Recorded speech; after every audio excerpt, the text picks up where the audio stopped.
Hey YouTube, it's Jesse at Fantasy Customs for Life. Today I got a new project for you guys today. It's a 2013 Ninja 1000 ABS. I'm going to be turning this bike into a street fighter, so if you're into that, think you might be into that, go ahead and follow along here. Let's get all the plastic off and see what it looks naked, and then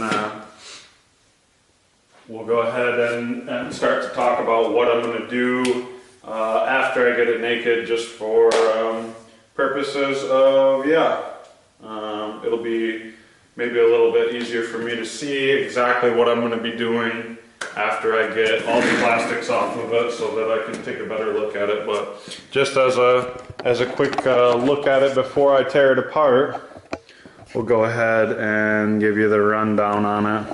So yeah, like I said, it is a 2013 Ninja 1000 ABS model, so it's not quite the ZX-10R.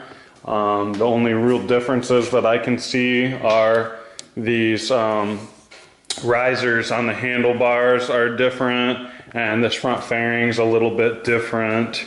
I think the seat position is pretty much the same, and everything else is fairly similar. So yeah, not a whole lot of differences to the ZX-10R, and so it'll be pretty much the same thing as if you were going to Street Fighter a ZX-10R.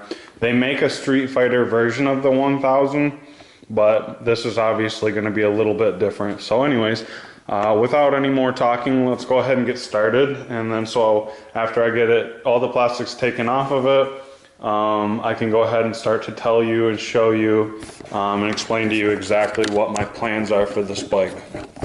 So hopefully you're as excited about this project as I am, and without any further hesitation, let's get started.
Okay guys, here's all the plastics, and there's part of the rear subframe. So where we're at is, this is the whole plan for it, is to pretty much be stripped down, probably a different exhaust, and I want it to be a one-seater. And so there's this ECU and ECU, whatever, you know, two ECUs, one ECU, and a whatever CDI box, whatever these two are. One of them is an ECU and one of them is something else, obviously, or they're both ECUs, whatever, call them whatever you want. But we have like tail lights and turn signals here, and then we have these ECUs and stuff here.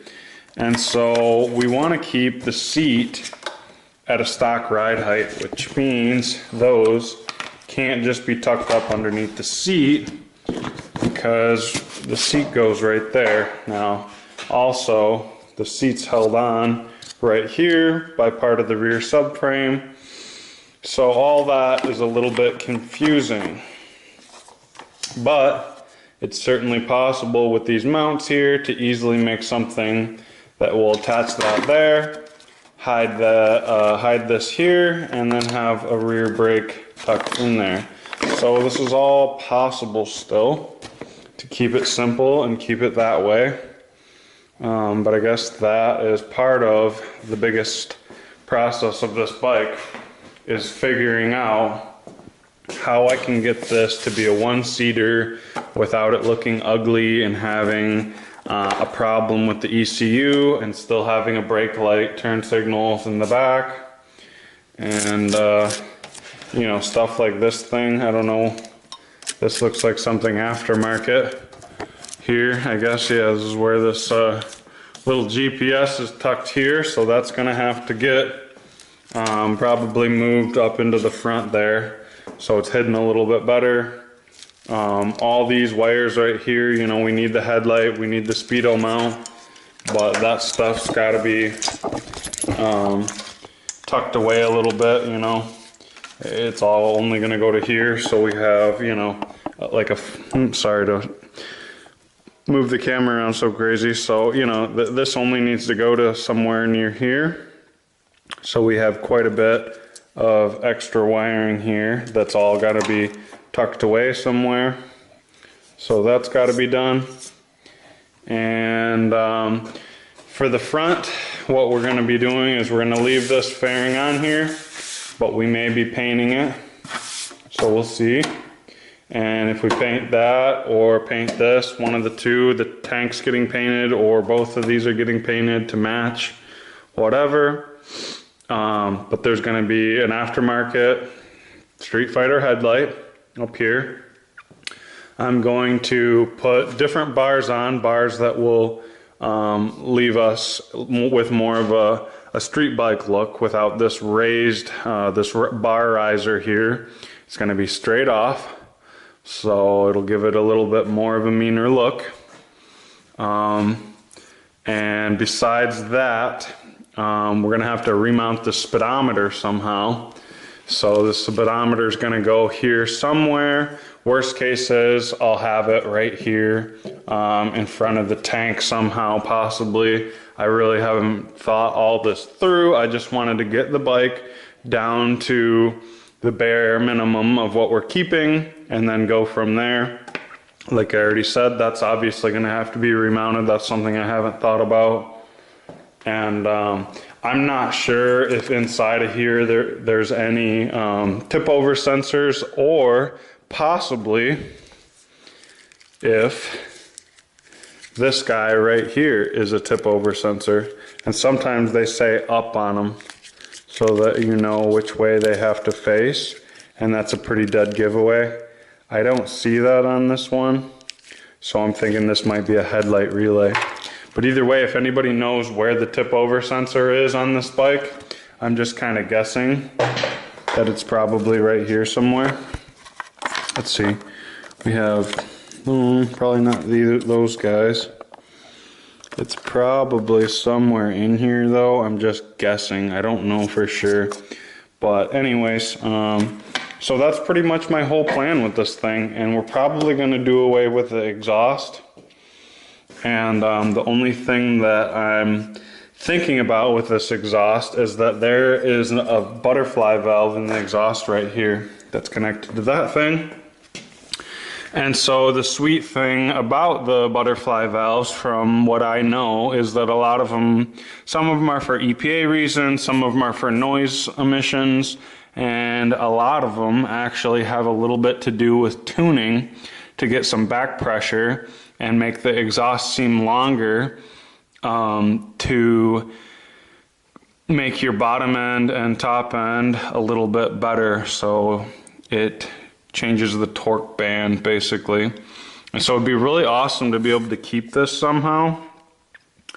And I think it's possible that I could, but it's going to take some cutting and welding and stuff like that, I think. But I think it's totally possible that I may be able to customize that and keep that, because I would really like to keep that. It would be awesome. Why that's there. Anyway, so that's pretty much the plan with it. I just wanted to get this so that I can look at things nicely, and from this point on,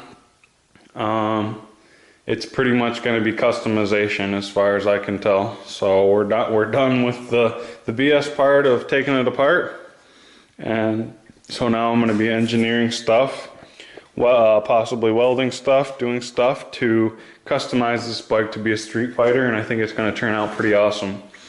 So that's all for now. I don't know if this is going to be part one. I'm thinking that this is part one basically of probably a 3-part to 4-part series.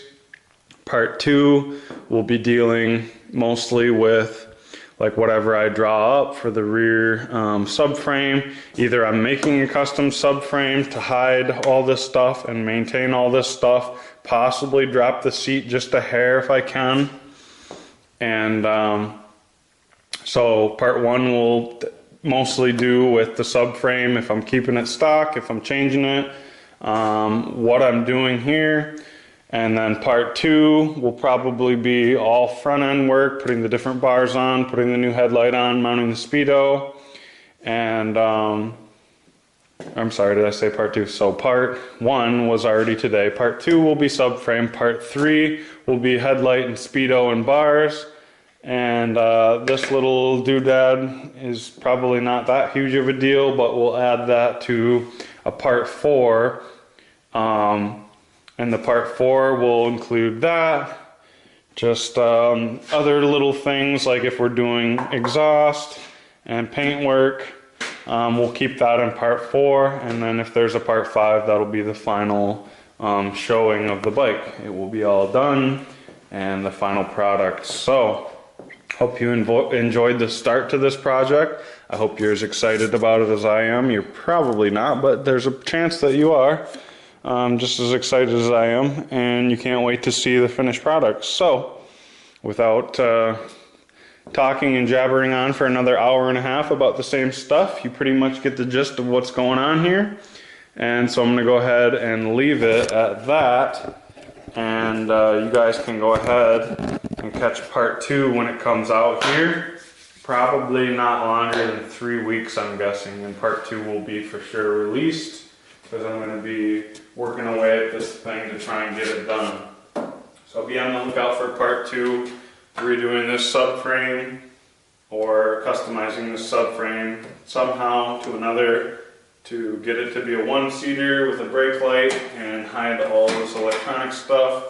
If I can, I'd love to toss it up under this tank. So I'm going to open that up and see if there's a little bit of room in there. I kind of think that there might be, so that might be the easiest spot to put that, and then we'll just be making a bracket, and somehow I wouldn't mind enclosing this with some fiberglass or something, so that then it's all really clean looking, and it'll give me a place to mount the brake light. So, catch part 2, subframe. I'm Jesse, and I will talk to you guys later. See you, YouTube.